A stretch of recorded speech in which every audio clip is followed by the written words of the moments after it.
Assalamu alaikum wa rahmatullah to everyone. Inshallah, you all are well. As Imam Fahim was saying, it's a very busy time in beautiful ways in our community with Eid coming up, with here in the US, people organizing around Juneteenth and Father's Day and, many other things that are happening. It's a beautiful time. It's a festive time. And the Imam and I, we spoke a little bit before, and he was asking me to share, more of the text and how the text aligns with what he's going to be presenting over the next few weeks. And it's an honor to be able to do that. And he pulled up the text and showed you all again, just in case you haven't seen the book. So Carry On Tradition is a book that I published. It came out on May 19th, 2024. May 19th, of course, is Malcolm's birthday. And that, for me, is an extremely important time. A number of the creative projects that I've been able to produce, alhamdulillah, over the past few years, I'll always do my best to tie them to historical moments that are important to our history, our community, and our tradition. So my first book, Black Boy Poems, came out on October 15th, 2016. October 15th is the birth date of the Black Panther Party. Black Panther Party was founded October 15th, 1966. So on the 50th anniversary of the party, Black Boy Poems came out. On the 99th birthday of our ancestor, El Hajj Malik El Shabazz, Carry On Tradition came out. And I had mentioned last week, the subtitle of that book is A History of Righteous Rebellion. And I think that's so important. I'm going to give a little bit of context to that, and then I'm going to start touring a little bit of the book for us this morning in ways that line up with what is going to be presented a little bit later by Imam Fahim. And if, as we're going through it, I know this is Zoom, and Zoom is a very interesting format for us. But if folks have questions, feel free to drop a question in the chat as we're moving. But the first thing that I'm going to share is, so let me move a couple of things around on the computer so I can get this lined up, because I want to bring in a historical image that is really important to me, that speaks to this tradition. All right, cool. I got the stuff lined up for y'all.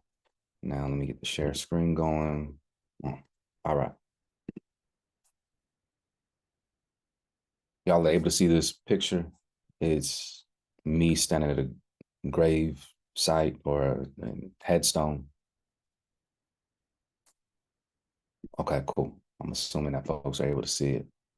And where this is in Rome, Georgia. So I have on my father's side, my father's father, I don't really know much about that side of the family. My father's mother, I know a lot about that side of the family. If I go to my mother's part of me, my mother's mother, I know a lot of that side of the family. My mother's father, not much information whatsoever. My mother met her father when she was in her 40s. And we all met him at the same time. I have an older sister. Me, was all in Jackson, Mississippi. We meet this man outside of a Krispy Kreme's donut shop. And it was obvious, that's your dad, because you look just like him, right? But prior to that, she didn't even know who her father was. So we don't know anything about that side of the family, or we don't know much about that side of the family. Back to my father's side, his father, same, I just don't know much about that. But on his mother's side, we have our history preserved extremely well. It goes back to the late 1700s, early 1800s, and we had ancestors that were forcibly enslaved in the state of Georgia. And the way that it's been preserved is part of what you see right here. So I'm standing at the gravesite of the patriarch and the matriarch on that side of our family. This is my great-great-great-grandfather and my great-great-great-grandmother. Part of why I'm bringing that in here in relation to the conversation about Carry On Tradition, a history of righteous rebellion, is I'm going to tell a little bit of a story about these figures here. So right next to me is the patriarch. So he's buried in that spot. That's my great great great grandfather. On the other side is my great great great grandmother. So they both were enslaved on this plantation owned by a man by the name of Flemister, Flemister. And around the time of the Civil War, so 1861, the Civil War begins here in the United States. He's trying to figure out how to maintain control over his property and his holdings, and he believes that his holdings include Black people that he forcibly enslaves. Around 1863, he sells my great great great grandmother, and by that time, the patriarch and the matriarch on that side of our family, they had a child, their firstborn child. So he sells her, he sells their firstborn child. I'm a descendant of them through that firstborn child to a plantation in Alabama. So he separates the family, which is something that we know happened all throughout this time of these institutions of forced enslavement, whether they were in South America, whether they were in Central America, the Caribbean, or here in North America. The violent and traumatic breaking up of our families. And that's part of the reason why our ancestors rebelled in so many ways. You're not going to separate us from the people that we love and we care about. So if we got to be confronted with that, we're going to stand up and fight, because that's better than facing the separation. The separation will happen to our family, but y'all can already see I'm here. You know what I'm saying? So something must have happened, in which we'll get to in a little bit. So that's a little foreshadowing. So as the Civil War is getting ready to end, as we get into the later part of 1864, moving into 1865, this is the power that I come from, right? My great great great grandmother, her firstborn child, walk from Alabama back to Georgia in order to reunite their family, and not only walk a few hundred miles, they're doing this in the midst of a raging civil war, Confederate USA, where white folks have absolutely no issue with gunning down, killing, brutalizing Black folks wherever they're at. But she did this bravely with herself and her son. You know what I'm saying? And was successful in getting all the way back to where her husband was, reuniting their family. They had multiple children after that. And not only that, they established what you're seeing on this slide. So it says at the gravesite of Bartlett. So Bartlett is my great great great grandfather. Rowena, that's my great great great grandmother. In 2015, so this is a picture of me in 2015, and I'm at the 133rd annual family reunion. So because they had experienced this traumatic separation and had to do these incredible superheroic steps in order to reunite their family, successfully reunited their family, they said, you know what? We're going to commemorate the fact that our family is united. So a few years after that, in I think it was 1882, they held their first family reunion, and our family reunion has been uninterrupted ever since. This year is going to be the 140, where are we at? 42nd. 142 years of uninterrupted family reunions. And the way that my family did it, they purchased land. So we have a piece of land that is dedicated to only engaging in the family reunion. That's it. They don't use it for any other time throughout the year. They maintain it, right? They make sure that they keep it well. And there's a couple of structures that they built there. There's a kitchen, because you got to cook at the family reunion. There's a little kind of like a shack that's been converted into a museum that houses artifacts from different family members. And then there's this big meeting space with a whole bunch of tables where we sit at, and, you know, people talk and gather and share stories and just be in family and be in community together. And so all of that is on this site, and it's only used for the family reunion. But it's only possible because of the fight, the resistance, the rebellion that my family engaged in in order to keep themselves together and to keep themselves free. Another part to this story, which is really important for me, and I think for us, is I know this history because our family actually published a book on our family history. Like, not a book that you're going to go to the store and you can buy that book. It's a book that we just keep internally. So it has all the names of everybody that's been born in the family. It has the important stories of certain members of the family. That's how I know that story, because that story has been passed down every single generation. Like, the first time I heard it, I was probably 2 or 3 years old, because it's such an important story. But another piece of that story is my great, great, great grandfather, Bartlett.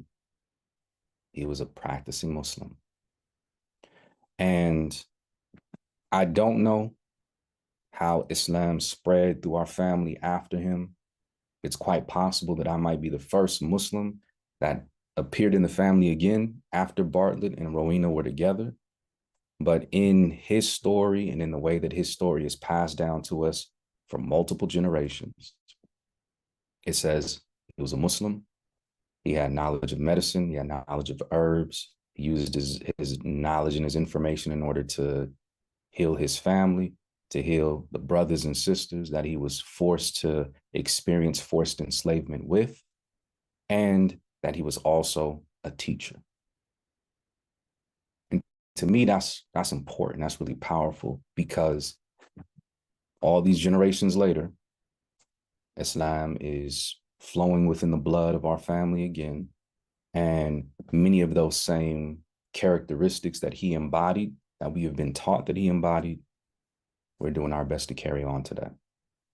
And that is part of why this book exists, because those stories, and many of us have stories like that within our family, or we've seen things like that within our community, they're not being taught. And they're very important stories, because not only do they show the humanity of who we are, it shows the beauty, the intelligence, the commitment, the dedication, the power of spirit, and the strength that our people have continually walked this planet with. And a lot of that has been driven and inspired and purified by the knowledge and the experience that people have engaging in the faith of Islam. And so I know in my family, Islam was an important part of the foundation of what allowed us to survive some of the most barbaric historical moments that we have ever witnessed in human history. And then I also know that the power of our people, demonstrated by my great, great, great grandmother and my great, great grandfather, he was around 10 or 12, somewhere between 10 and 12 at the time, walking hundreds of miles from Alabama back to Georgia with a mission of reuniting their family. They were successful in that mission. And not only that, said, we're going to make sure that we always stay together. We're going to make sure that we always gather. If we don't check in all the time, we're going to check in at least once a year. That family reunion takes place the third Sunday in August. Same time, same place, every single year. And we make sure that we honor the stories, the tradition, and the experiences of our people. So when I see this definitely aligns with what we're going to be talking about today, what we've talked about already. And it's the story of the power of Islam in a family here in North America. And then with what we're going to be getting into today, Imam Fahim is going to be, and I'm super, super excited about this conversation. We're going to be talking about Imam Warith Din. And with the book, so I'm going to start moving into the book now. I'm going to give you a piece of the book as a preface to what we're going to be looking at a little bit later. And then I'm going to take you into the first part of the book so you can see how that plays out. And this is a section that I have in the book dedicated to the Nation of Islam. So the way that the book works, there's an introduction, and in that introduction, I speak to specific things. I summarized it a little bit last week. I'll bring it back. There's 6 main points in the tradition. And I'm saying the first part of our tradition is the idea of knowledge of self. We have to have an accurate understanding of who we are and what we come from. And I made a couple of statements last week. I do a lot of work in schools. And so working with schools, working with school districts, publish books. I have curriculum that I published. I train teachers, administrators, work with school districts and district leadership, work directly with students, work directly with families. And so often our Black students, elementary school, middle school, high school, if I ask them this question, how much are y'all learning about Black history, about your people? Nothing. Very little. We learn about the same people every year. You know what I'm saying? They'll tell us a little bit about Dr. King. We might hear something about Rosa Parks. We might hear something about a Frederick Douglass, maybe a Harriet Tubman, but very little. So our students in 2024 are still going to a school experience where they're not being taught about themselves. The stuff that I just showed y'all about my family and all that, of course, that's not in there. What are they being taught? They're being taught about Black people accepting enslavement from white folks. That's what they're being taught about. So the most common way that they hear about Black people is that Black people were slaves. And that's not what we were. No, we were people who were forcibly enslaved, and we never accept that. And that's why we constantly resisted. But when we allow people who are not our own to tell our story, that's the way that they tell our story. All right. So there are multiple pieces that we highlight as part of that tradition. And then as we get into the 20th century, I begin with the Honorable Marcus Mosiah Garvey. After we get into his tradition, we move into the tradition of the Nation of Islam. And in the conversation on the Nation of Islam, I have a piece that's just dedicated to the nation. And then I bring in Malcolm X in that. And then we transition out of the nation into the Black Panther Party. And then we transition into the last piece of the story, which focuses on another one of our ancestors, Amilcar Cabral, who was in West Africa. All right, but this is the picture that begins the conversation for the Nation of Islam. So I want you to look at it. The way that I did this is an AI-generated image. I had to train the AI on how to create a likeness of the Honorable Elijah Muhammad. So I think it did a decent job, and I also tried to make it look more of a, almost like graphic novel animation style, because I wanted to respect the brothers and sisters that are in the nation. I didn't want them to feel like I was doing something that was inappropriate, right? So there's that. But then I want you to look to the middle of the picture, right here. There's another face right here. There's a brother here, he has on a kufi. When I created the image was focused on the Honorable Elijah Muhammad. I gave the AI a prompt. I said, I want the Honorable Elijah Muhammad standing at a podium, speaking, microphones on the podium, with thousands of people in the building, excited, listening to what the Honorable Elijah Muhammad has to say. And so this is one of the understandings that it gave me. But then it also gave me this piece right here. And when I look at that, and when I look at photos of Wadathdin Muhammad when he was younger, I'm like, wait a minute, there's a little bit of resemblance there. And so I think that it was really interesting for me as somebody who was trying to create this image, where in the image, I see a very strong presentation of the Honorable Elijah Muhammad, but then also just right off of his shoulder, I see a strong representation of Imam Wadathdin Muhammad, who is going to be the one who carries that tradition forward for multiple generations to come. And that wasn't even intentional on my part. And this is me working with an algorithm. And I'm just saying, hey, I need you to give me this image back. And not only did it give me that image, it gave me another piece. And I was like, wow, that's deep. And for people who are familiar with this history, for people who have seen the Imam, I think some of you, when you look at that, you can see some resemblance. Of course, it's not an exact replica, and that wasn't the intention at all. But there's something in it. And for them to be that close to each other, I think there's a beauty and there's a power in that. All right. But this is the image that establishes the beginning of that chapter, talking about the tradition of the Nation of Islam and the power of that institution, the honor that it brought to our community, the impact that it's had on our community, and the way that it has carried that tradition forward. Okay. Now, I want to show you all another piece of the text. All right.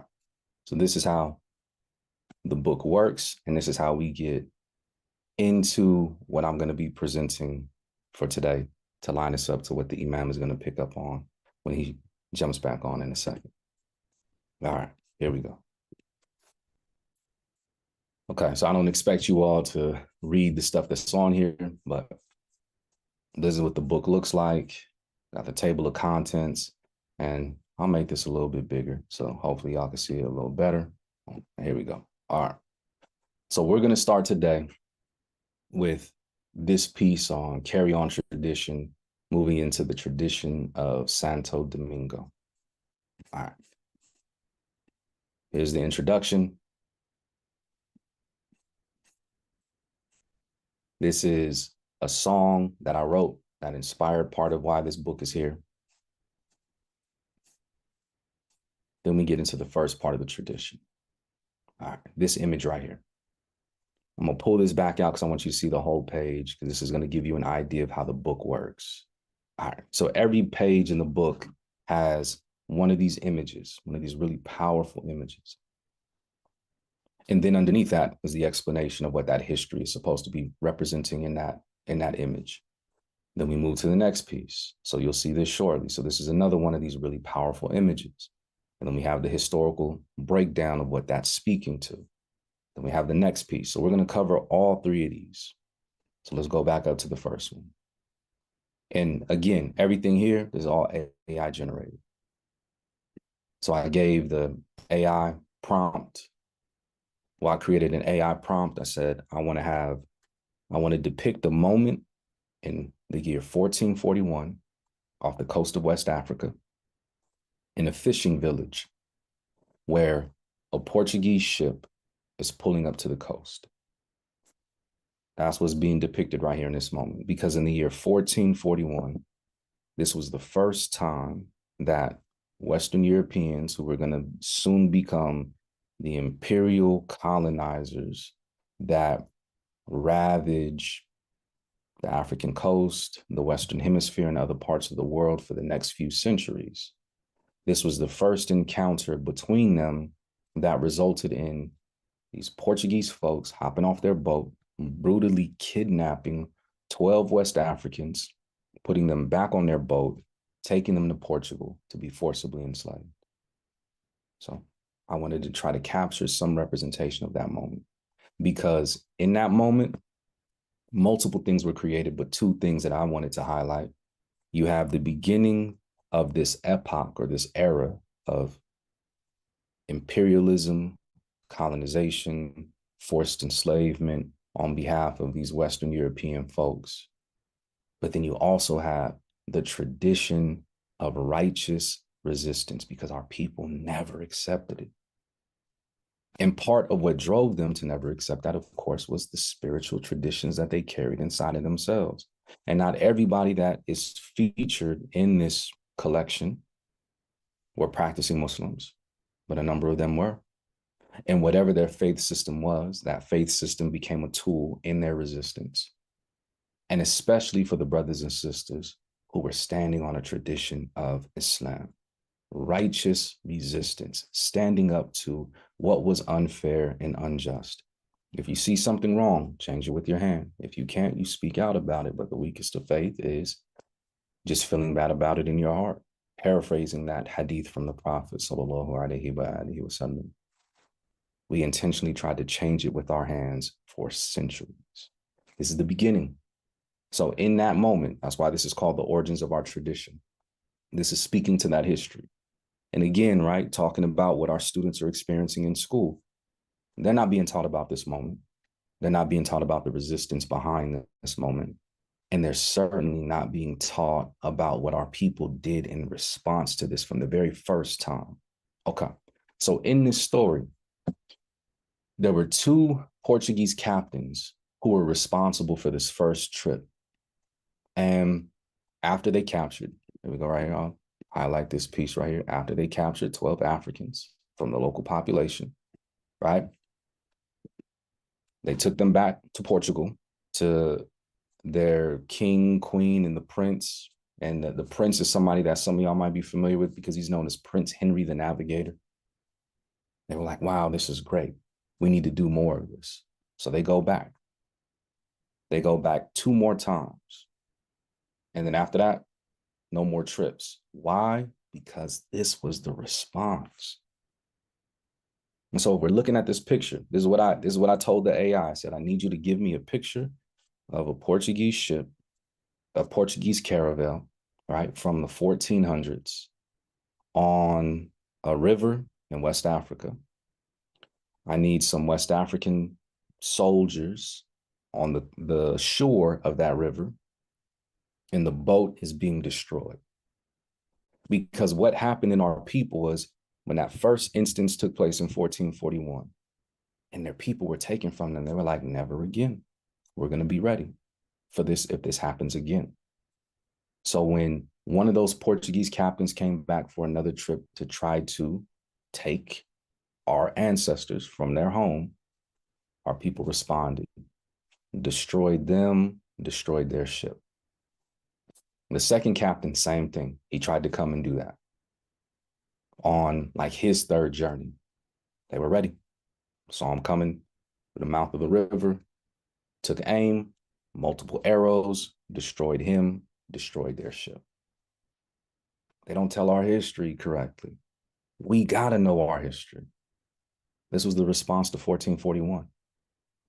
As a result, so the historians are a little undecided about who was responsible for the attack. So it was either the Mandinka or it was the Serer people.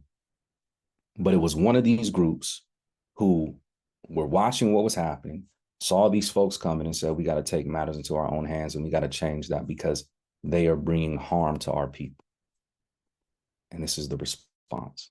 Of course, this is not an accurate photo from 1446 or from 1448 because we didn't have photography at that time. This is a historical recreation, but I think it's important for us to see that this is the tradition that we stand on. And of course, here in the United States of America, especially if we're dependent on institutions that are driven by the descendants of these imperialists and these colonialists and these racists, they're not going to tell our history correctly. I wouldn't expect them to. But it's our obligation to know that. Just like in the khutbah yesterday, the Imam, he was giving us more of an understanding about this idea of becoming a master of our knowledge, of our relationship to Islam and the text of Islam, the Quran. In addition to that, everything else that we study. We got to know us. We got to know our history, especially in a place like this that does so much to propagandize and manufacture these incorrect images of who we are. And that's beneficial to them because if the people who can be the most important or responsible for the most powerful reaction and response that can change their claim or false grip on power, oh yeah, we gotta get them thinking that there's something else. Because if they don't know who they are, they're easier to control. This is where we come from, y'all. From the gate, from the jump. When these people first came, our people recognized what it was. And we knew exactly what we needed to do. We need to protect our own by any means necessary. It continues. Then this image right here. So this is another image that I created because I felt that it was extremely important for us to put honor and respect again on this part of the experience. Our people never willingly did anything. Not like, so if one of our brothers and sisters was captured somewhere on the African continent and had to march tens of miles, hundreds of miles to the coast, we didn't do that voluntarily. Oh, that's what we're doing. Okay, we constantly found ways to resist and rebel. Our peoples, if they saw that, found ways to resist and rebel as well. Oh, they're trying to take another caravan of folks to the coast. No, we're going to attack that. And so when we get to what happened at the coast, there are multiple ways that our people rebelled. Some of us are familiar with stories of how our people rebelled on the ships, which is accurate.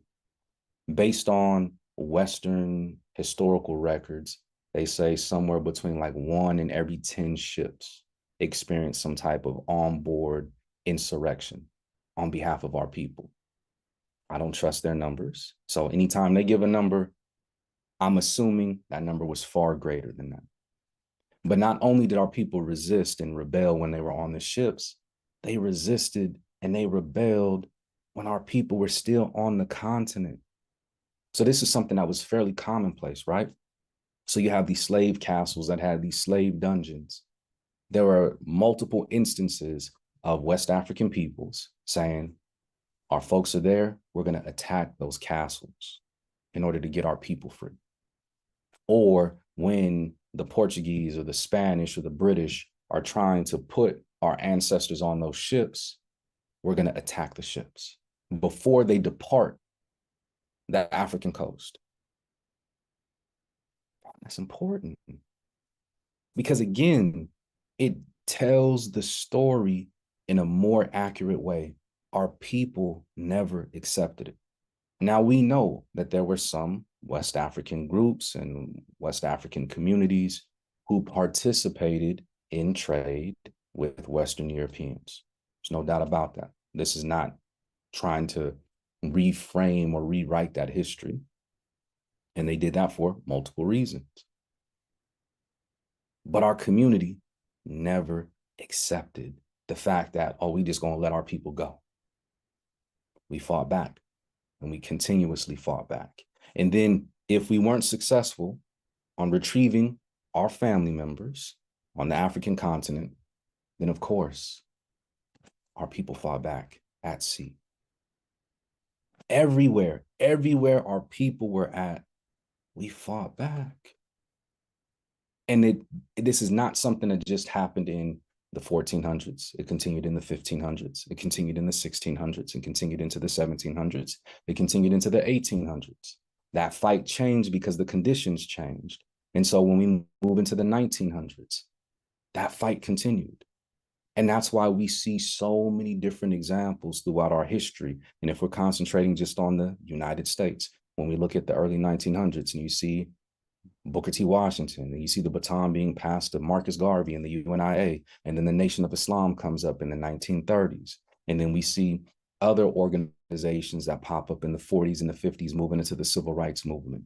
And then you see the evolution of El Hajj Malik El-Shabazz, Malcolm X, moving into the early 1960s, into the mid part of the 1960s. Then you see the emergence of the Black Panther Party. You see groups like SNCC, the Student Nonviolent Coordinating Committee, Dr. King's organization, the SCLC, Southern Christian Leadership Conference, the Revolutionary Action Movement, RAM, so many other organizations that we can talk about. What are they doing? They are carrying on a tradition that started hundreds and hundreds of years before them. It's the only way that it makes sense. If you were to ask people, if we had the ability to travel time and go back into the late 1400s, into the early 1500s, latter part of the 1500s, 1600s, and we were able to speak whatever language our people were speaking at that time and communicate with them. What are your goals? We would hear them talk about they wanted to be free. What were the brothers and sisters talking about in the 20th century involved in multiple groups like that? We need to be free. We need our own land. We need our own communities. We need to control our own resources. That tradition is the same tradition that has been passed on generation after generation after generation.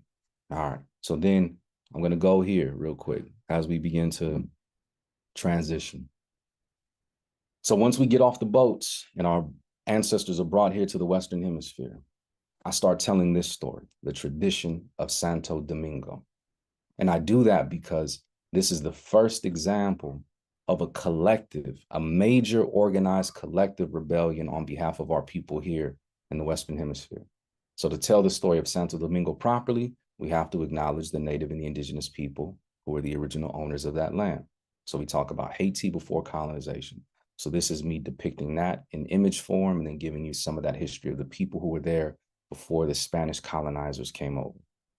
Then we get a little bit of the history of that Spanish colonization to that island, and then them changing it from the name Haiti to Santo Domingo.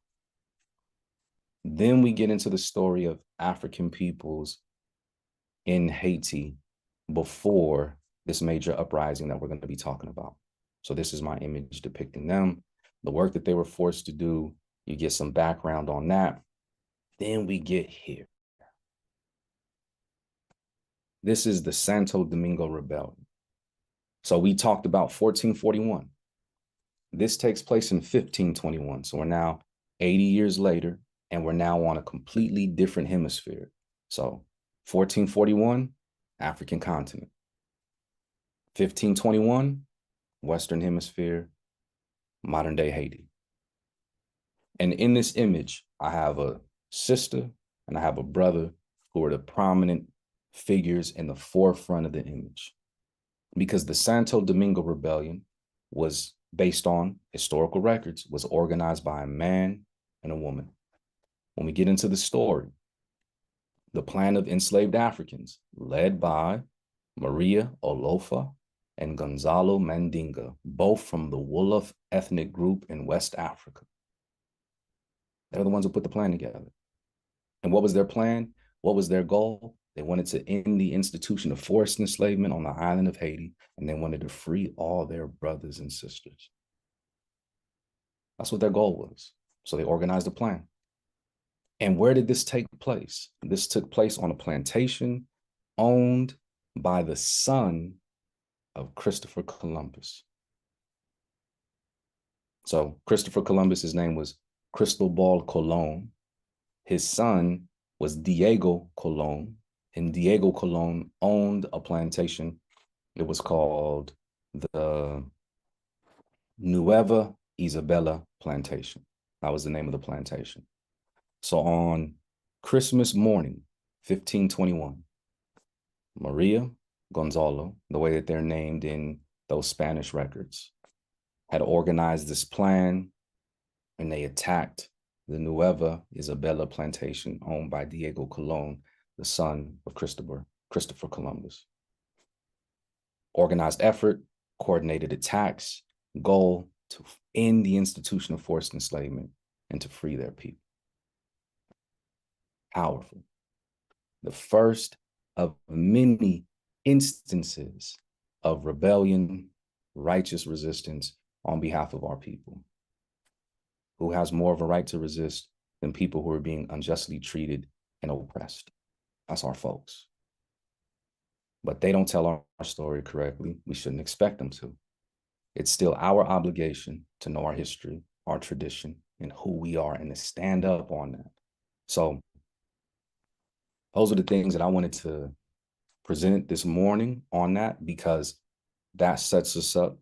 In my mind, it gives you an intro to the text. And it also gives you, I think, some insight into how it's going to work and how I'll be able to pull certain stories from here. And everything in here, this is all historically accurate.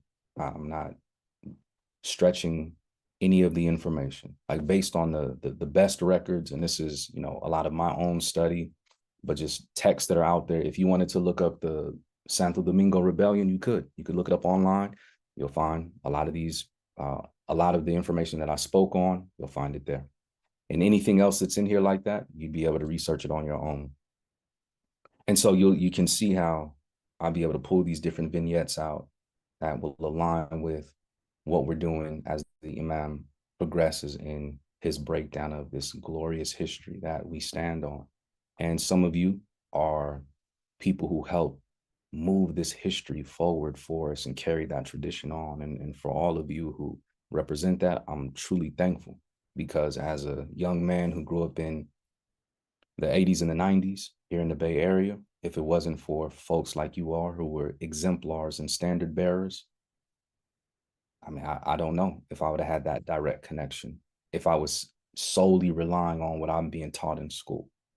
But I had that direct connection to folks who were members in the nation, who were members in the Dean community, who were members of the Black Panther Party, members of and they poured that knowledge and that information into me. They showed that example of who we are and how we can stand up for our people.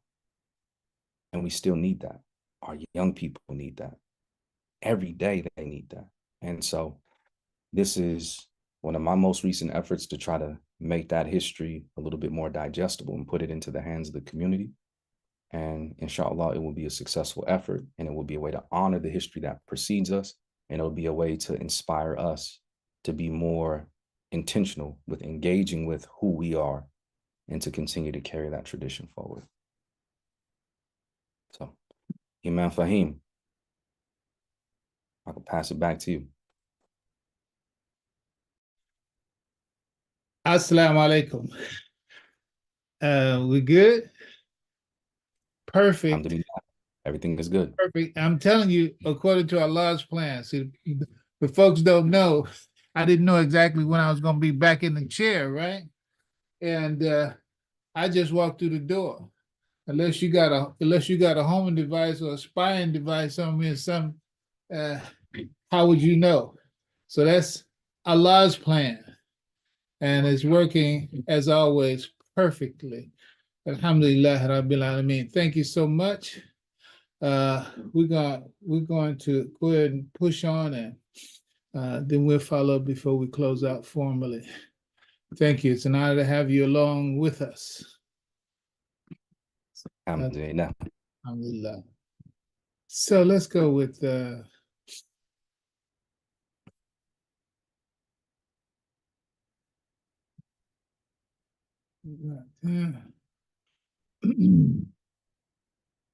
yes. Alhamdulillah. Bismillahir Rahmanir Rahim. Alhamdulillah Rabbil Alameen. Wa ashhadu an la ilaha illallah wa ashhadu anna Muhammadan Rasulullah.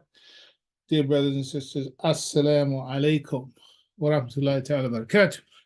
Alhamdulillah, I'm so grateful to have the great work that Tyson brings to this project, because frankly, I was just reflecting to myself, it's not the first time that I was not one of those 60s conscious individuals who were, basically revolutionary conscious. Yeah, in the middle of it, I was a boogaloo, I was a corner boy, I was all the rest of that.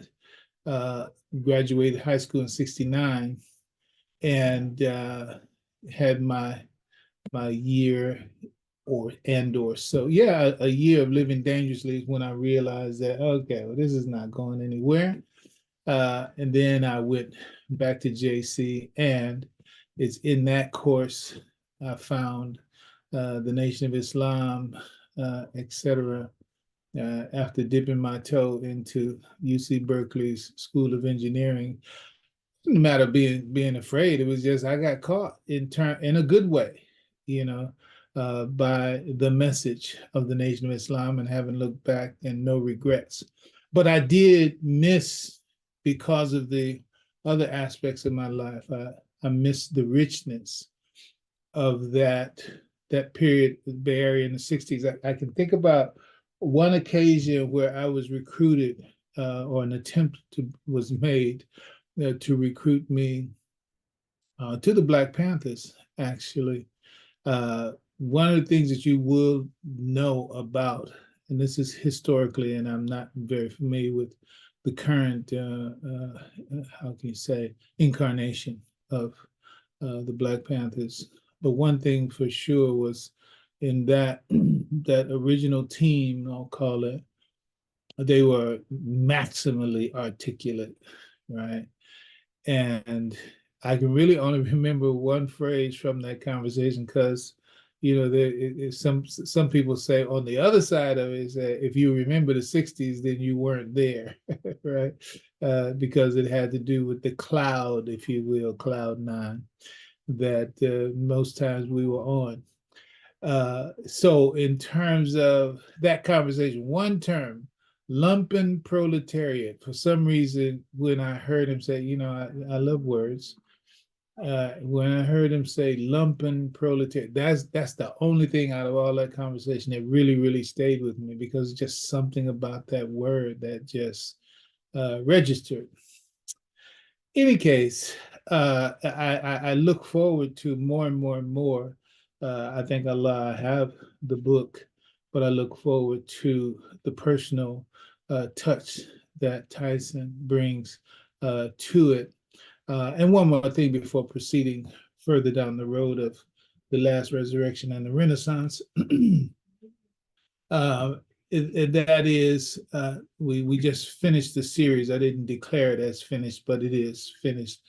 Speaking about focusing on the Quran and learning how to master what we are teaching from the Quran and what we're studying. And that verse 79 of Surah 3, when it says, "Kunu rabbaniyina bima kuntum tu'alimuna al-kitab wa bima kuntum tadrusun." The two elements after the charge and the command of Allah to be masters by what you're teaching of the book and by what you are studying. That's to be understood, that last part, by what you are studying. That's something that statement says to us that we're to be masters of whatever it is that we are studying. Allah created all of us with an excellence, and we are to discover that excellence, and then upon that discovery, we are to master that excellence. That's the gift that God gave us in our potential that we are to give to the world. So, bima kuntum tadrusun, and by whatever you're studying. See, some people are studying art, some people are studying history, some people are studying languages, some people are studying culinary arts, some people are studying engineering, some people are studying dentistry, whatever. Some people are studying economics. Do you see what I'm saying? It's everything. God tells all of us, all human beings, every reader of that book and every Muslim, therefore, be a master of what you're studying. Be a master of what you're studying, not just and also ran, be a master. And I see this mastery in what Tyson has given us, and you're experiencing what Allah intends for us to experience when the Muslim and human beings, but we're Muslims, so the revelation comes to us, or the command is to us first, by be masters of whatever it is that you're studying, right? If it's history, be a master at history. If it's engineering, be a master at engineering. If it's art, be a master of it. So inshallah, we're all moving on. My focus and the focus of this, it has to do with, mashallah, the master narrative for Bilalians. I'll get to that at the end, which I don't know where it is. This is just a continuation. This segment we're entering into, we can even call it an era with these subjects, the last resurrection and the Renaissance. When we finished the Honorable Elijah Muhammad, the prep portion of his life in connection with all this last week, i.e. as a focus, then that was the first resurrection, right? And we went through all that, and I'm going to put the links in the chat so you can go back and review the whole sequence. We don't have the time to go over that. And I'm making these introductory comments because they fit. But I've also decided, okay, look, whatever amount of time it takes for us to cover what needs to be covered, that's it. This is no boast. I'm just trying to give you a way of gripping what I'm saying. You know, when you talk about the Sistine Chapel, the Sistine Chapel is a major, massive work that has all just if you've ever been there, you look at it and you see how it goes and all the ornate and all the details and all the messages and the meanings that for those who are students of it, they can see that. Well, this is something like that in spirit.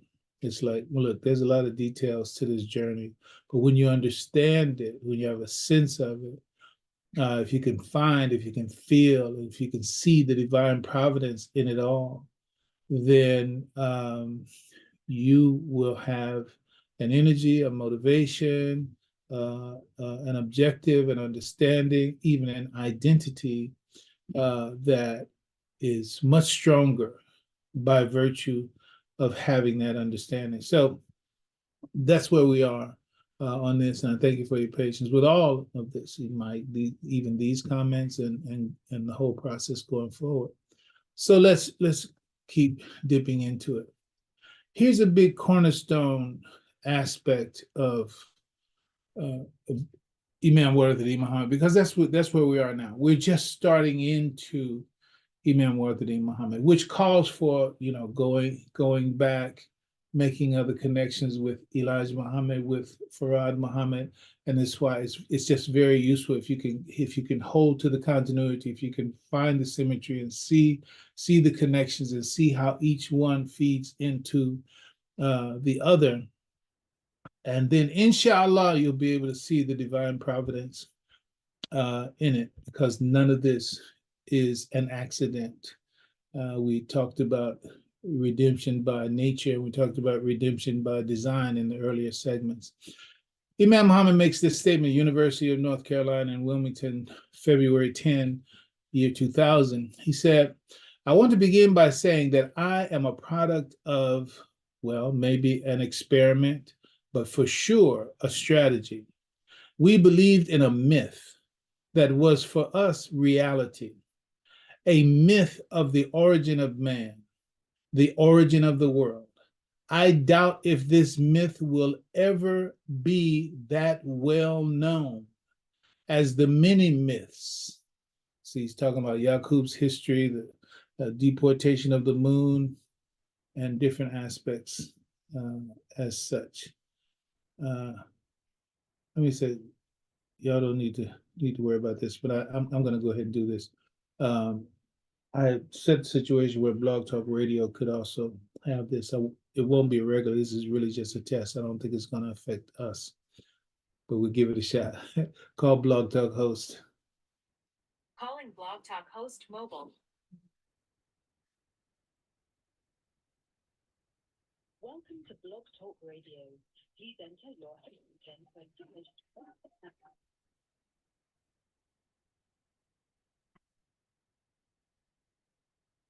Start your show now. Press 1 to hear.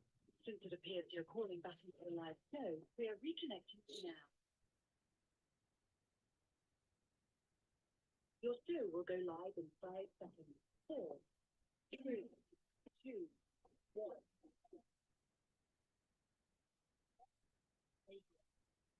Alhamdulillah, continuing. There are those of you online who you normally know how to check in on that number. I don't have my my AirPods on right now. Go ahead and check in on that. And if the sound is too bad, if it's bad, then send me a text and we'll just shut it down. MashaAllah. I'm trying to have several places where it's recorded just in case one backs up and one fails. So we're trying to back up the backups, inshallah. All right, so what was that? We're talking about Imam Muhammad's statement. So to begin again, I want to begin by saying that I'm a product of, well, maybe an experiment, but for sure a strategy. We believed in a myth that was for us reality, a myth of the origin of man, the origin of the world. I doubt if this myth will ever be that well known as the many myths that I've read of in my studies and my efforts to try to understand the reason for this experiment that I am a product of. That's very, very important. That is not something rhetorical. It's a fact, and it's really a marvelous, very important thing to understand. Imam Muhammad had to discover this about himself. The contribution that the Honorable Elijah Muhammad and Clara Muhammad and the people around him in the Nation of Islam They were simply doing what is and was expected of them at the time in relationship to his life. But the outcome and the turns that this experiment would take was not fully known by them. To get ahead of the story just a little bit, a part of proof of that came when Imam Muhammad, having been put out of the community Nation of Islam 2 or 3 times, such as it was the last time when he returned. The last time when he returned, uh, uh, people were bringing charges against him, again, hoping to put, quote unquote, the final nail in his coffin because of something that he was saying on a radio program about myths. And so they played that for the Honorable Elijah Muhammad. His mother, Clara Muhammad, was alive at the time, rahimahullah. And when Elijah Muhammad heard the tape, he said to Clara Muhammad, this is like 70, 72, 73, something on that order. I said, Clara, isn't this what we've been looking for? So they themselves didn't have a definitive understanding of what the end result was going to be. I usually use the analogy of, okay, you have a dinner party that you're going to, you have a wedding, or you have some special occasion that you're going to, and so you have to buy some new clothes for this particular event. So you have the idea what kind of event it is, you have the idea of what would seem aesthetically appropriate for the situation and respecting the situation, but you don't know exactly what it is. You have nothing explicit in mind. So you go to the place, the department store, you go wherever to seek out that garment for that event. And when you see that garment that fits all those things that you have in your mind, this is the one. So it was with the Honorable Elijah Muhammad and Clara Muhammad. It's like we're looking for something. We know what quote unquote, we have a sense of the destiny that we're talking about, not in detail, but in the spirit of it, in the excellence of it. And so we're looking for that. And we have been conditioned, we're going to say more about that as we go on. We've been conditioned to expect that from this boy. We've been conditioned from his birth to expect that from him, but we don't know how it's going to go, especially in light of what has transpired so far. Okay, but now we have this. That's what we're looking for, right? The Quran comes to mind right now, where Moses and his servant were on a journey trying to find the wise man, and God had told Musa alayhi salatu wasalam, said, you'll find him where the two rivers meet, or where the two rivers converge. But they went past that point. And then when Moses asked for his lunch, they said, didn't you see the fish got away? He said, oh, that's the place that we're looking for, right? So they didn't know exactly where they were trying to get to. They had an idea, they had a sense of direction, but something had to happen to let them know this is what we're looking for. And that was the case with Imam Muhammad. So now he was, and what I will also be doing, you're going to hear something from the University of North Carolina, Wilmington, this particular lecture in a few minutes. Inshallah, we're going to be out really very close to 10 o'clock Pacific time. And that idea of, so it escapes my, I'm going to give the link for the audio for the whole lecture. I recommend that you listen to the whole lecture, because the Imam has taken the time to cover his own personal journey and history through that. We're going to play a few minutes of it. But if you want to hear the Imam talking about his journey from the myth-based life in the Nation of Islam up to the illumination, I'll call it, that came to him by the grace of Allah, on that journey, and how that shaped his identity, then you'll have the transcript, inshallah, if you follow the link, and you'll also have the audio. But what I'm trying to say right now, at this point, is Imam Muhammad himself did not know what's happening to me? Where am I going? What am I supposed to be doing? Why is this way? And why is that way? And so he was also in the dark about his own reality, but he came into and was brought into the light about his reality. And that's essentially what we're talking about.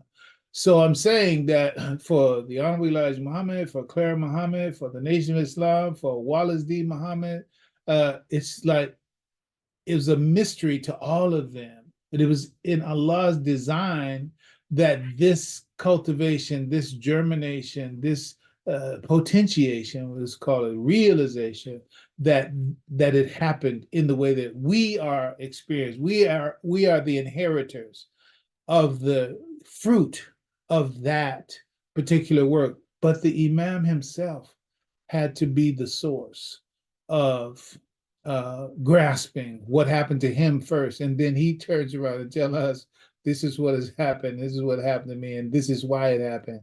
So alhamdulillah, it's really, really wonderful. Let's go on. So today we're delving into the profound yet often misunderstood contributions of Imam Muhammad. His greatest endeavor was not just in what he achieved, but in the way he harnessed the transformative power of language, our most human tool. This is very, very important. There are those, and I do understand, when I'm saying I understand, obviously I don't agree, but I do understand why there are those who are dismissive of Imam Muhammad. But that's because of their, I have to use this word, epistemology. I'll put it that way. It's because of their epistemology. There are those who deem themselves to be knowledgeable about al-Islam and devout to al-Islam, etc. And so therefore, Imam Muhammad just doesn't pass muster for as far as the standards that they think he should pass, and upon which they are judging him and say, well, no, we can't take anything from him because of X, Y, Z. And I get it, I understand. Because your epistemology is what decides what is knowledge. That is, I have an epistemology, you have an epistemology, somebody else has their own epistemology. Meaning, when they hear something, they make a decision as to whether what they've heard is knowledge or not, right? So they have their paradigm, they have their model, they have their schema to say it's knowledge if it fits in here. If it doesn't fit in here, then it's not knowledge, okay? So therefore, there are those not understanding the context of Imam Muhammad's work and therefore not understanding Imam Muhammad's, quote, language. Then they say, well, that's not knowledge. They say it's not knowledge because they have a different scale that they believe that there's some universal consensus about that says this is the proper filter for judging and deciding whoever is deemed to be a scholar, whether they are or are not a scholar. Well, on our scale and scheme, and he doesn't pass through our screen as someone to be regarded as a scholar. I understand why you do that, why you say that, and that's also why we're here. But we're not devoted to trying to convince everybody who says no to get them to say yeah. No, we're way past that. But this is an opportunity to say, look, if you really want to know, and here's something you know. Say you don't know what something really is. It can be an ideology, a religion, or what have you. You don't know what it really is until you talk to someone or take from someone, meaning get from someone who loves it. It just doesn't matter. Find someone who loves it, and therefore they, in a manner of speaking, are quote unquote masters of whatever that is. You might not love it, but they love it. Now, you can reject it out of hand, or you can say, okay, tell me what your thing is. Just give me the whole thing. Just give it to me, quote unquote, straight on the basis. You're talking to someone who loves it, right? And when they say it, okay, now you know what it really is, because a lover of it who's devoted to it and who has some mastery of it and in it, they say, okay, so now you can judge that and you can make a decision that is valid from the perspective of not being closed-minded. You say, I've heard what you said, and what you say is this and what you believe is that, da, da, da, da, and I still reject it. But at least you have given it an honest, open opportunity to be explicated or explained to you, and then you say that. I think there's one of the famous Greek thinkers. He says the sign of a mature mind is the ability to listen to someone else's idea and reject it. Okay, just listen. If you refuse to listen, then why are you refusing to listen? You're not being honest about it. That's enough of that. So Imam Muhammad's particular work, it was the work of language. And further down the road as we continue, get more of that. Just understanding the nature of what it means to say Imam Muhammad's language is something important to understand, but this is not the time right now for that. Imam Muhammad is a transformative figure in the African-American Muslim community, particularly noted for his leadership after 1975. Under his guidance, the community experienced economic growth and a shift towards Islamic democracy, moving away from the previous focus on material success and promotion. Imam Muhammad's approach was not just about economic establishment, but also about instilling a sense of self-governance and religious authenticity and autonomy. Those note takers, you should take note of that, because that's very, very, very big into, okay, why y'all think the way y'all think, right? I'm gonna put the y'all on it. Why y'all think the way y'all think? We think the way we think because we're interested not only in material success and economic establishment, but we're deeply interested in self-governance, religious authenticity, and autonomy.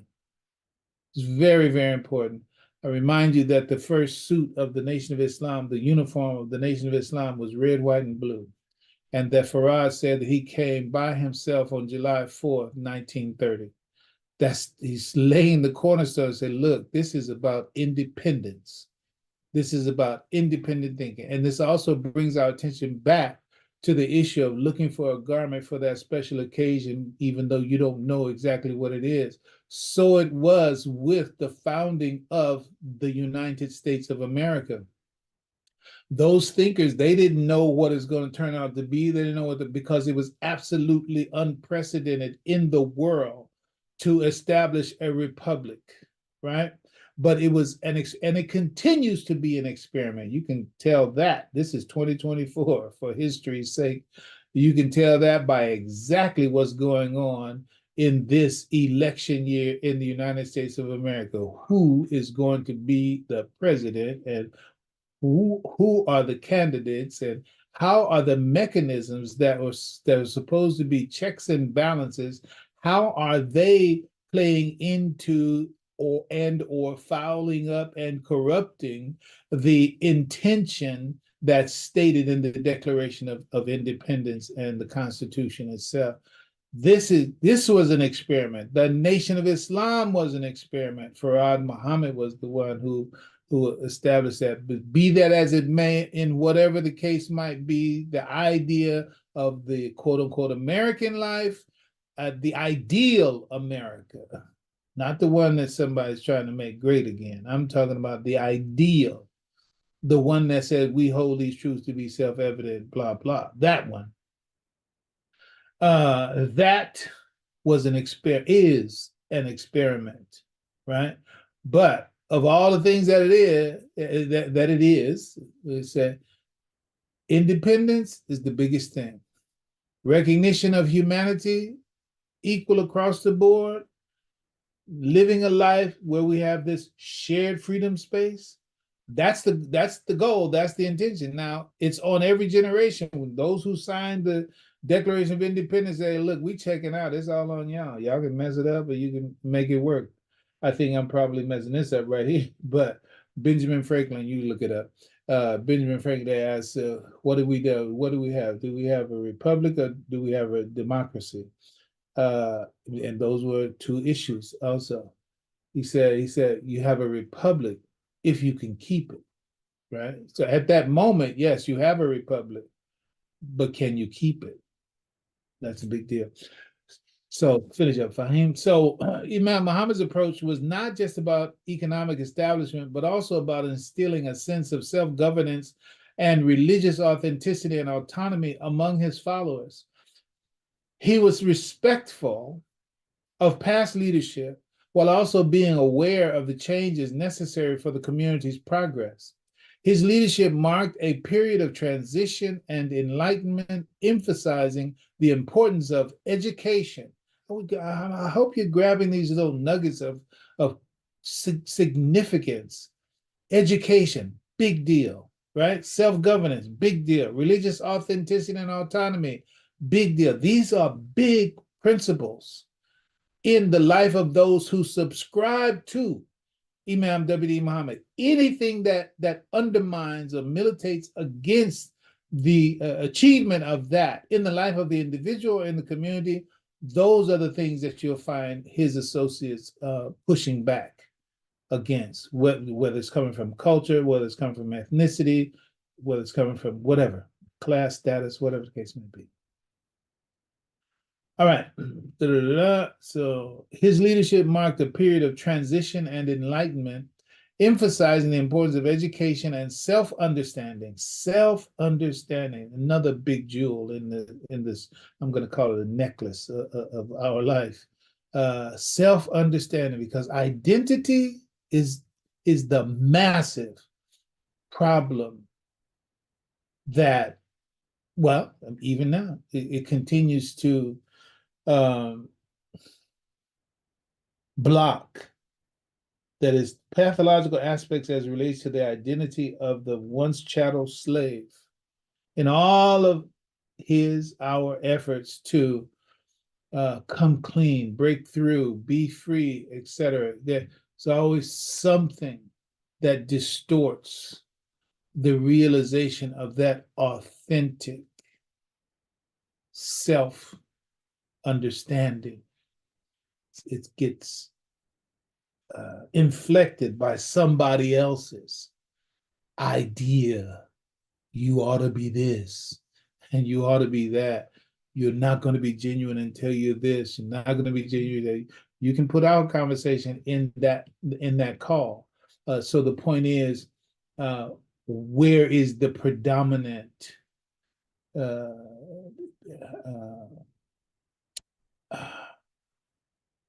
I'm going to have to use the term functional in order to go on. Where's the predominant functional identity for these descendants of ex-chattel slaves? What defines the profile of them that meets the standard of self-governance, religious authenticity, autonomy, self-understanding? Where is it? That's what we're talking about. So the importance of education, self-understanding in overcoming the challenges faced by African Americans.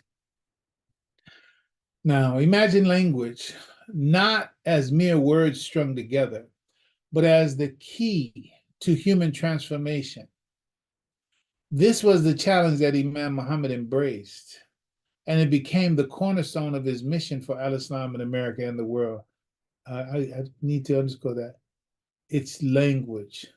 See, if you don't listen to the Imam, if you don't read the Imam, if you don't, quote unquote, understand the lexicon of what he said. When he says taqwa, what does he mean, right? When he says Khalifa, what does he mean? When he says Imam, what does he mean? Revelation, inspiration, all of those. That whole vocabulary, that whole lexicon, the choices that we make for what these words mean dictate the behavior that choice brings about. If you choose for dunya, just to move quickly, if you say that dunya is something to be avoided, right? So therefore, you're not trying to get anything in this world. You're trying to leave this world. You become ascetic, monastic, etc. And that's not the invitation from God. But because you define dunya in the way that you've defined it in this case, then you cut yourself off from, you cut yourself, my cleaner's there, cut yourself off from opportunity. So let's move on. So this is why the vocabulary has to be straight. It's very important. It's a big deal. Okay, and it became the cornerstone of his mission for Al-Islam in America and worldwide. Through this journey, we'll continue to explore from the intimate perspective of a follower the deeper strategy and intentions applied and understood by the founder of the Nation of Islam, Professor Farad Muhammad.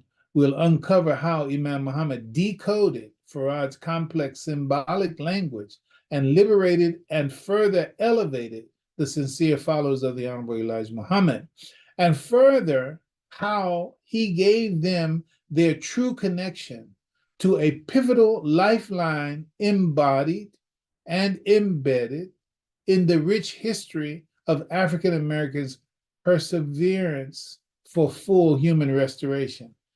You do need to embrace and understand that from the time there was this attempt to cap off the growth of those that were put into the experimental clinic, from that time, the righteous revolution, it's been spoken of already.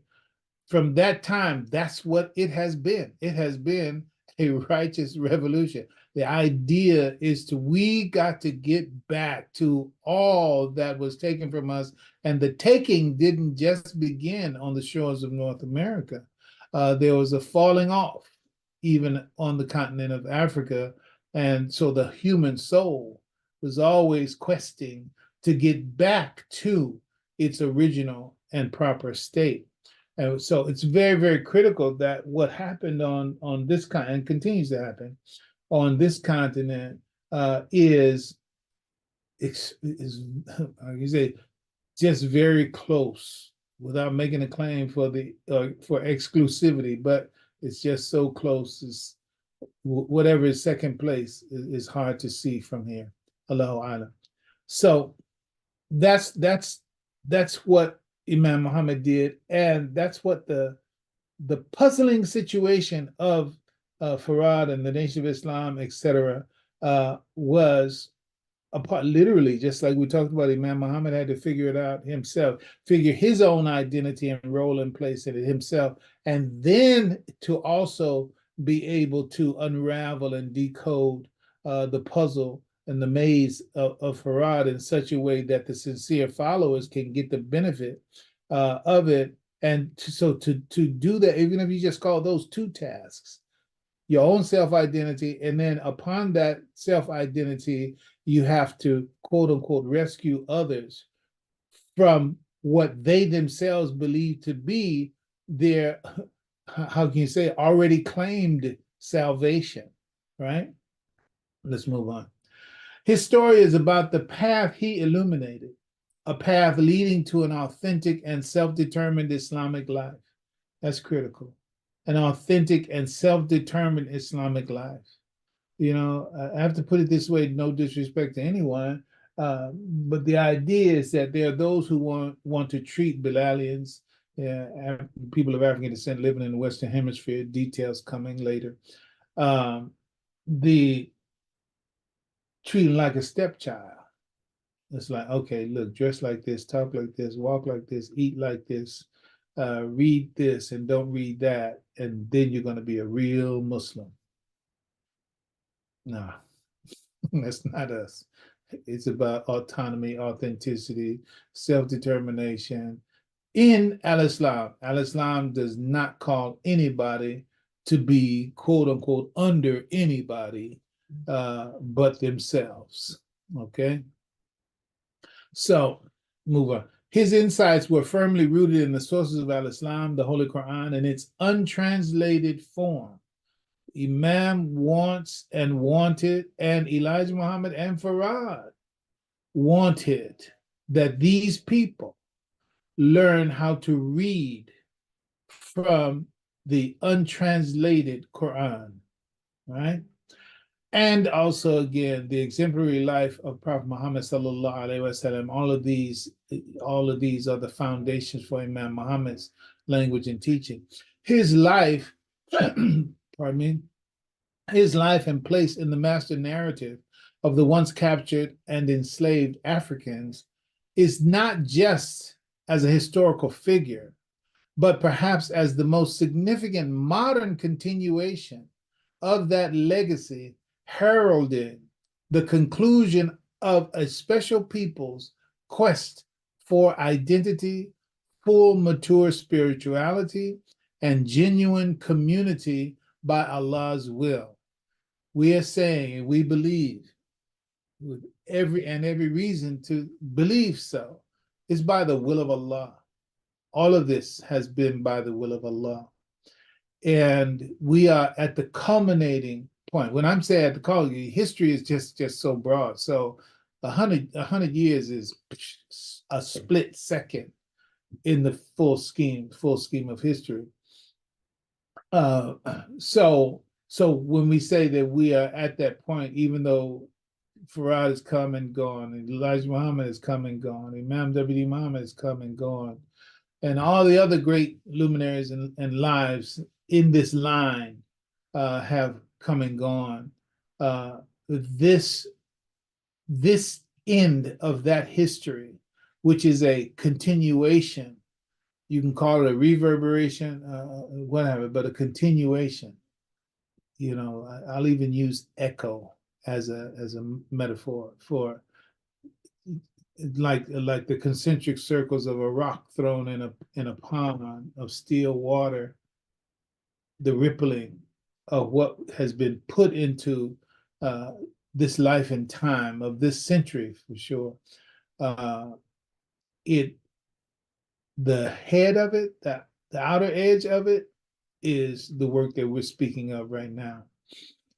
So to continue and address the legacy of influence, that is, we're seeking now to understand the foundational legacy of Elijah Muhammad and W.D. Farad.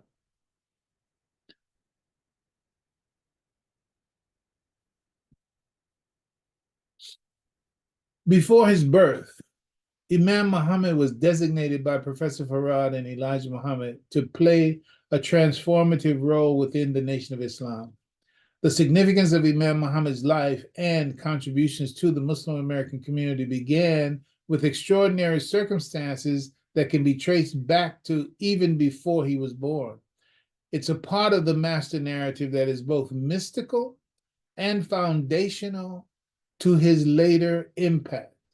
That is, Farad, Elijah Muhammad, Clara Muhammad, they were together having a pact to create a human being that would make the contribution that was beyond them to make, right? Professor Farad left his strategy with Elijah Poole, and which we showed in the session which spoke of the young Elijah Muhammad last week. It's like Elijah Muhammad didn't have the full story. He didn't have, meaning he had his marching orders and he did that. So what's supposed to come later, he said, I'm leaving that for later. What I'm going to do for these 40 years is what I've been told to do. I'm going to hold the line as one of the great imams of our history, Imam Ali Rashid. He said, hold the line. Well, that was what the Honorable Elijah Muhammad did. Let's move on. It says, Professor Farad left the strategy with Elijah Poole, but not without first compelling a promise from him and his then pregnant wife, Clara Evans Poole, Muhammad, regarding their unborn child. And yes, that is Imam Wadadi Muhammad, maybe 4 or 5 years old, with his mother, Clara Muhammad. During a South Carolina lecture, Imam Muhammad described that part of his history. He said, Wallace D. Farad, this is the Imam speaking, Wallace D. Farad, I was to be named after that man. That was one of the promises, to give the name. And my mother and father told me that he took chalk and he wrote my name on the back of the door. Wallace D. And he told my mother and father, when this child is born, promise me that you will name him after me. And he wrote the name on the back of the door for them to remember what to name me. He said to them, promise me that you will raise him to help us. Imam emphasized in this work. He said, us. So he had sensitized my parents and sensitized me to grow up one day and accept the responsibility to help Mr. Farad and help my father.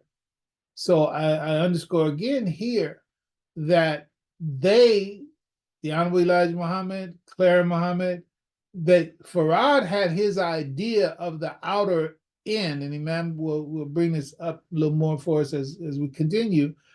But Clara and Elijah, they didn't know. They had no concept of the outer fruit of fulfillment of it until, as we just spoke earlier, until they heard what Wallace D. Muhammad was saying at that time. Say, this is what but we didn't know how the help was going to come and what the help, and by what means is going to happen.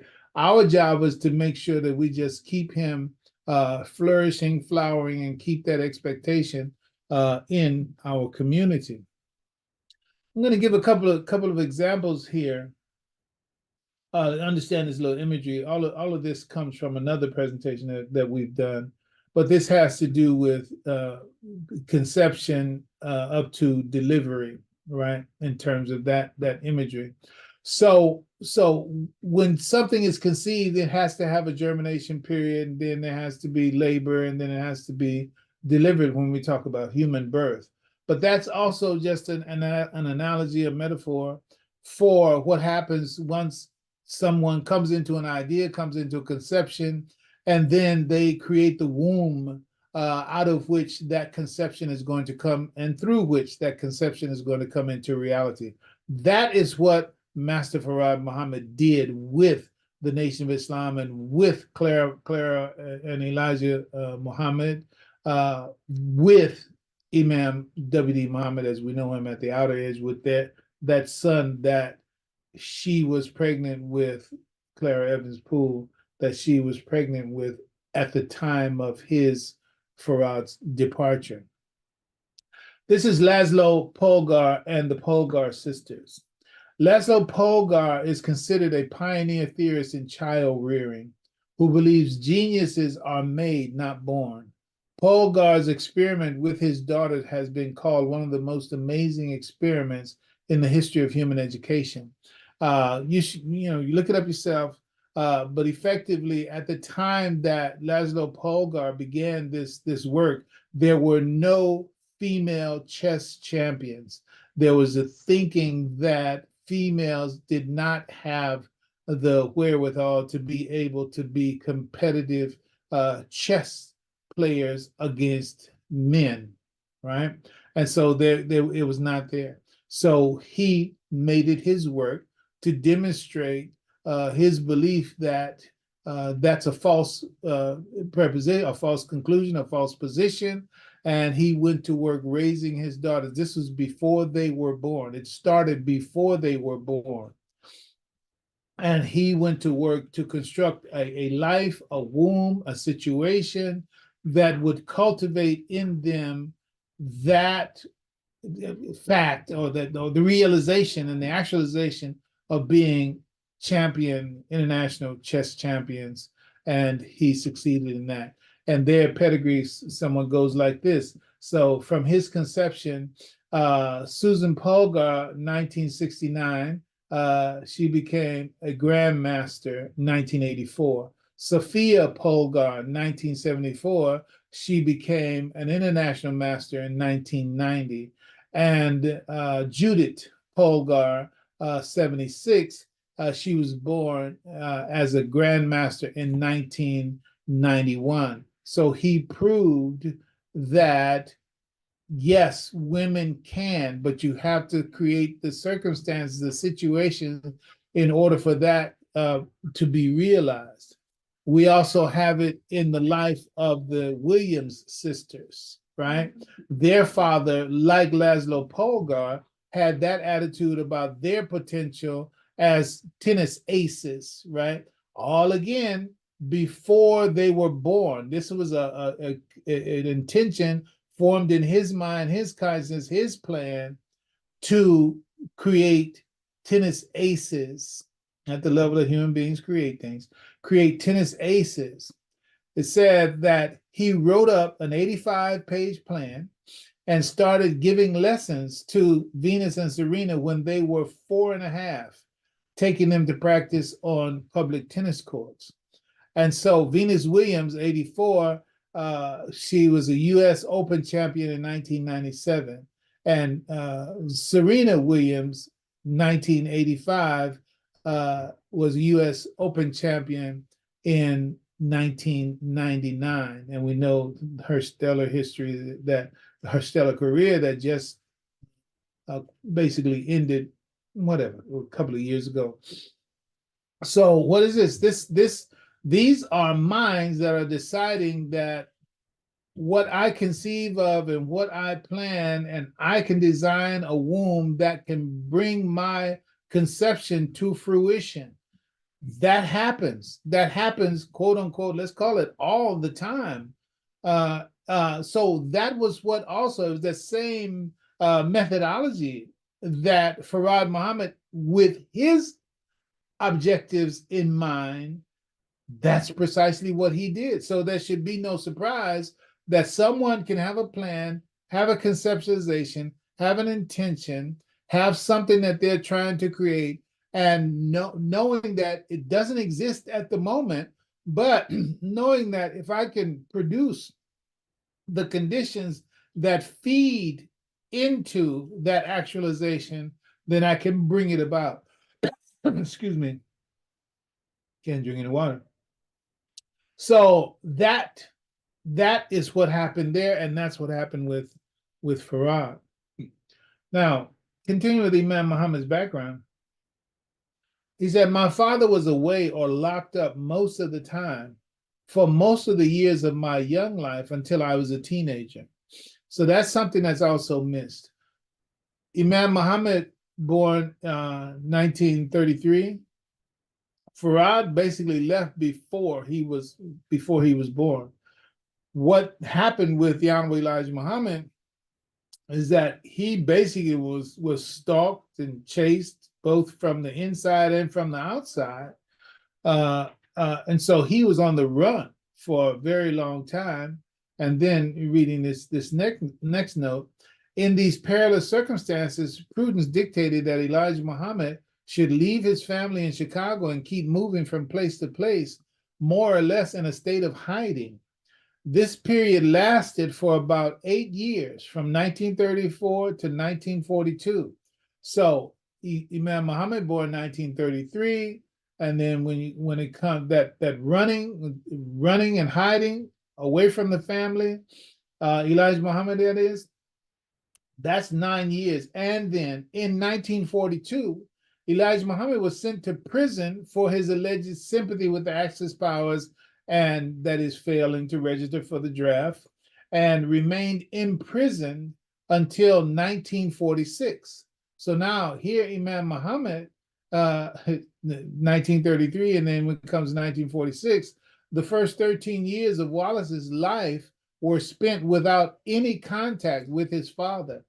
That's very, very significant. The socialization. That's why the Imam says it, and the history shows it, that he was very much molded and shaped by his mother's spirit, by his mother's mind, by his mother's nurturance. In that sense, that's the history of Imam Muhammad, and you can find this in a publication, a paper by Zafar Ishaq Ansar, W.D. Muhammad, The Making of a Black Muslim Leader.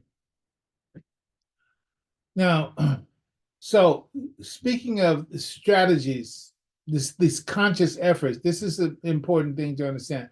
Okay, you have Farad doing what Farad did, designing what Farad designed, and then it's his selection, and by the grace of Allah causing the two to come together. Because you don't get that Farad Mount. He's walking around looking, I'm trying to find Elijah, I'm trying to find Elijah. But it's, providentially speaking, the one who is just so devoted, so dedicated in a unique way to what he brought as a mission and a message, his name was Elijah. And that fit into the scriptural part of the strategy, because the Bible was the foundation for the fundamental work of the Nation of Islam. The Bible was found. Quran was there as a mystery. We're going to hear more about that. But the Bible was central to it. Essentially, statements that are understood by the members of the Nation of Islam then and even now, that the Bible is the graveyard of our people. That was the thinking. That was the ideology. And so, since that's the graveyard of our people, then they're going to have to be taken out of that graveyard. So most of the communication is to and through the Bible. And so when it says, "Behold, I will send you Elijah before the coming of the great and dreadful day," that was perfect. So Farad was constructing his conceptualization. It's just like Williams, wasn't it? Richard, his design of his 85-page plan and what it called for in order to achieve the aims that he had in mind. Well, Farad, I'm sure his pages were more than 85, wherever they might be, but he was working his plan, working his strategy. Now, for more details with regard to this, we're not going over these. These were expressed in detail in the Ramadan intensive sessions, part 7. You can find them on YouTube, I believe, Facebook too, but principally YouTube. The Redemption 2 by design, when speaking of the first resurrection. So just covering ever so briefly, the Isle of Dr. Moreau was where, and we're talking about the connection between Farad Muhammad, his ideology, his mythology, and H.G. Wells. The Isle of Dr. Moreau was where animals were made into men. The slave plantation, or the experimental clinic, was where men were made into animals. That's the history. In the Yaqub myth, it was on the island of Patmos, which is another reference in the Bible, where men were made into devils, right? Then in the Nation of Islam, where the white supremacists, black animals, were made back into simulated men. We were not there. Say what we looked like the men that we want to be. It was a created representation that came through conforming to general orders, actual facts, and so much, being part of the 85%, I believe it is. No, part of the 5%. All of that, when you embrace that, when you acted like that, you looked like the man that you were to be, and there were functions under that faith, and there were products out of that faith that brought about what that looks like what we're looking for, until the illusion is broken and you have to truly come to the reality and the nature of creation and the nature of yourself and the reality of the damage that had been done, that was only artificially sustained as long as the belief in the myth was sustained. So then the Nation of Islam was where the white supremacists, black animals, the one that were made on the experimental clinic and the plantation, those black animals were made back into simulated men. H.G. Wells and Dr. Moreau and Farad Muhammad and Yaqub are analogically the same. The Isle of Dr. Moreau, the Yaqub, The Making of the Devil, and the work of the Nation of Islam in contrast to the work of the experimental clinic of the slave plantation. These are mirrors of each other. Both of them, H.G. Wells and Farad, they wrote scientific revenge fantasies intended to satirize their society's elite.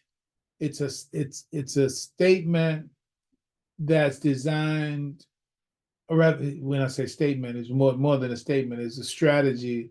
It's a drama. It's theater, right? Just like novels, etc., movies, etc., they're designed to affect the audience in a particular direction, in a particular way. So satire is one of the ways to change a person's mind, heart, spirit, attitude towards something. Jonathan Swift, you can look that up to get some more information about how satire works. So in any case, so that's what they were both doing. So this was a conscious strategy intended to, quote, revolutionize and revise the society that they are satirizing through their mythologies. And the smoking gun, as we pointed out, in relationship to, because it's not well known that Farad was affected by and influenced by H.G. Wells. But one of the ways that that is confirmed, not only the parallels that I'm just speaking to, you have his work, The War of the Worlds, H.G. Wells, The War of the Worlds, the Isle of Dr. Moreau, and The Invisible Man, just those three alone. And H.G. Wells was, in his time, which is also the time of Farad, in his time was the quote unquote mass media, mass entertainment, novels and stories and readings and radio even. Those were the social media of their time. Those were the network broadcasts of the time, wherever they were. In fact, the airing of the War of the Worlds actually caused real serious panic in the streets of America, because we were so tied into that technology that it was a real connection with our nervous system.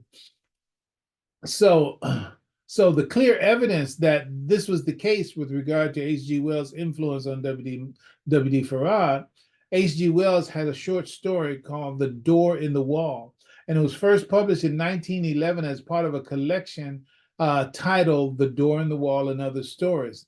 The conflict between science and imagination is the major theme of the story, which was enormously popular when it first appeared. The Door in the Wall is considered by both readers and critics to be H.G. Wells' finest short story. And remember, H.G. Wells, was believed by many to be the preeminent novelist working in the English language. Just think about that statement. So there's nobody working in the English language that is more prominent than H.G. Wells. That was the thinking. He was in that conversation, right? So he, being the preeminent novelist working in the English language, and then is said also that The Door in the Wall is considered by both readers and critics to be Wells' finest short story. So this is the top of the top. And Farad was drawing from, you have to go back to the other segment to get the details, and so many other places that show that he took from what was popular and functional and valuable and useful in this process and toward this project. Well, he took from those as well. He took from others as well. H.G. Wells, primary of them. Let me go back, just in case you missed it. Look at the image of W.D. Farad, the photo that he had of himself, and this is the image of H.G. Wells. That's an homage, that's a representation, that's a connection to say and to hint to whoever's paying attention, look at H.G. Wells. If you want to understand more of what I'm doing, you need to understand more of what H.G. Wells is doing as well. or has done. And so, what is the plot summary of The Door in the Wall? Redmond, which is the friend of the protagonist, whose name was Lionel Wallace, narrates the story of the door in the wall in the beginning of the story. And see, as they talk about this character, he's called by his last name, which we know as the first name, Wallace, right? Wallace mentions about his lonely childhood. You got the connection? He didn't meet his father until like 13 years old, right?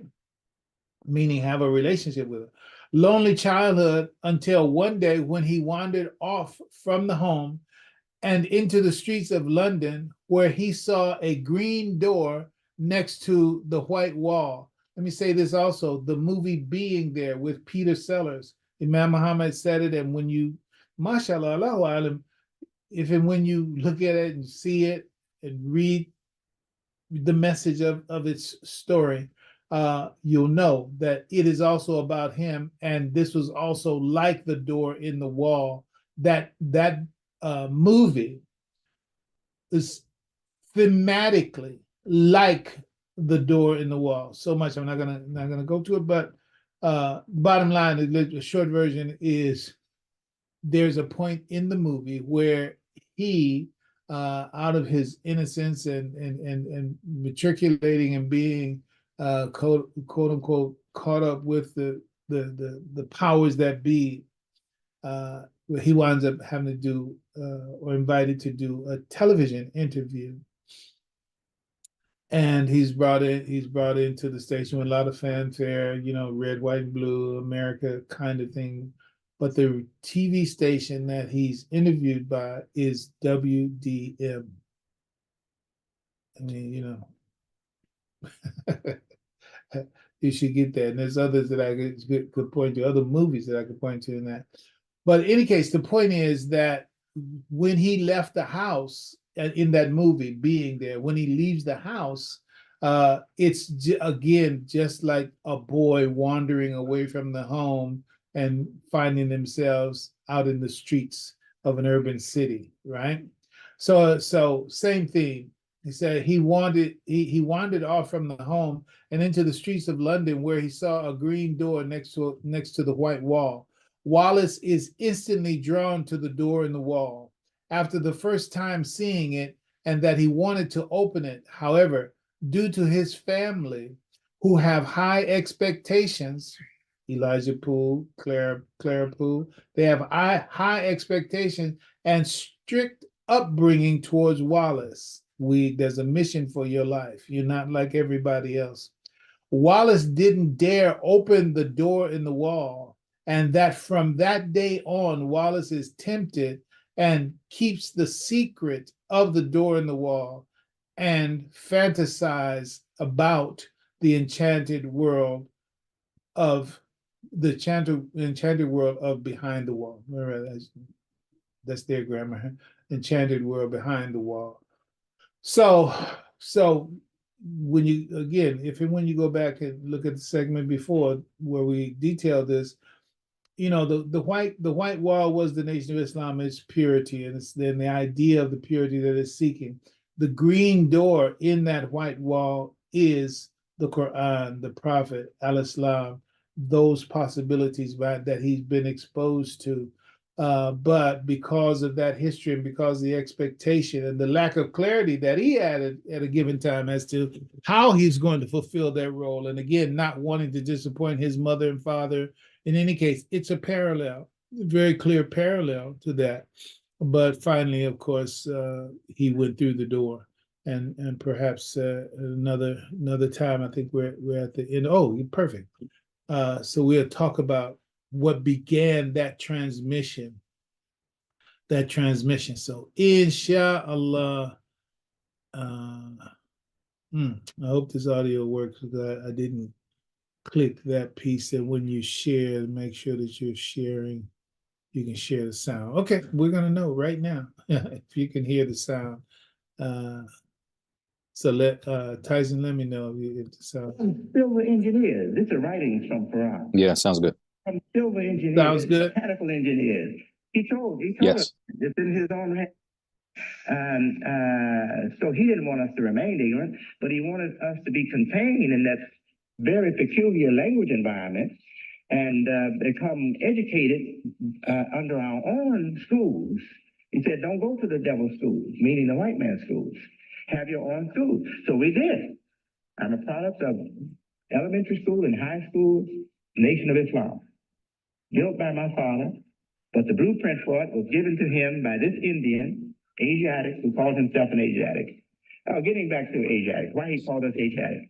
Because he knew that the white man had given us a picture of Africa, a jumble of savages, retarded human beings that can be just taken over by one white man without any arms or anything. Come among them yelling and swinging on ropes from tree to tree and like a monkey.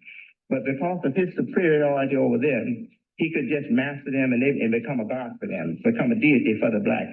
So that's the picture of Africa we were given.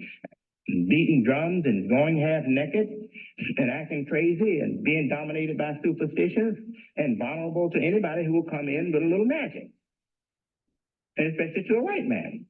So this was the picture of Africa. So he knew if he said, you go back to Africa like Marcus Garvey, that his movement would perhaps end up like Marcus Garvey's movement did end up. But he said, no, he said, Africa is not Africa.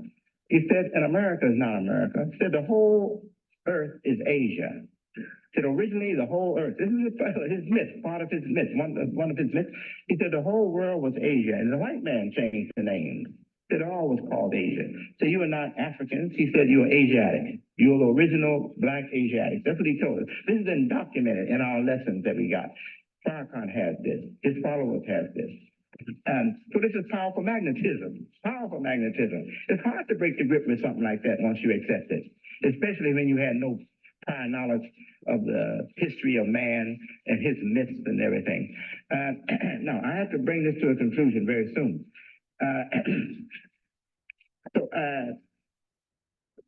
He knew that things were going to get better in America, that America would not always be divided along racial lines and have laws enforcing segregation down south. He knew that was going to change one day. And he knew that conditions were going to get better for black people one day. And he also knew that the following that was uneducated would have educated members in it one day. And when that time comes, they would start to be suspicious of this created language, myth world that Mr. Farad created for us. And they would question it. But he was hoping that they would be grateful to him for at least taking them from a worse condition and putting them in a situation to become their own bosses,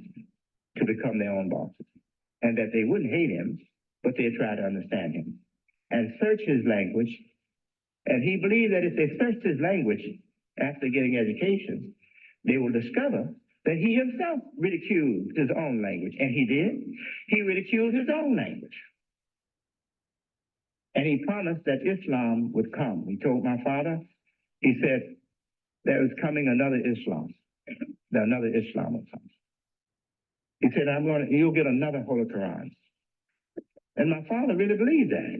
And he left the Holy Quran with my father. And my father kept it hanging high on the wall. In the early 1950s, he had acquired for us an Arabic teacher, Professor Jamil Diab, Palestinian, who's still alive. He lives in Tempe, Arizona. He was my professor. He taught me Arabic. He taught my young brother Arabic, who's a doctor and speaks Arabic fluently with the tongue of the best educated Arabic-speaking person. My young brother, Dr. Akbar, who's a professor in Binghamton University, upstate New York, Binghamton University. He taught all of us Arabic in 1952 or 53 or 54. During those years, we were studying, I don't know when it happened, but it had to be between 1952 and 1954. My father said, okay, he said, son, you all are learning Arabic. He said, I have a Quran up there that our Savior gave us. He said, I want you to look in and tell me, can you read it? Read any of it. So we had already read some of the Quran. Our professor, Jamil Diab, part of the Arabic lessons were to be able to read something from the Quran. So he brought the Quran down and unwrapped it. I had seen it all of my life. It was all my life. I had seen that green book hanging up. No, it wasn't a green book. It was in a green cloth, green velvet cloth with straps, green velvet hanging on the wall. I always thought that. But it too was a mystery. It was a kind of mystery, a taboo.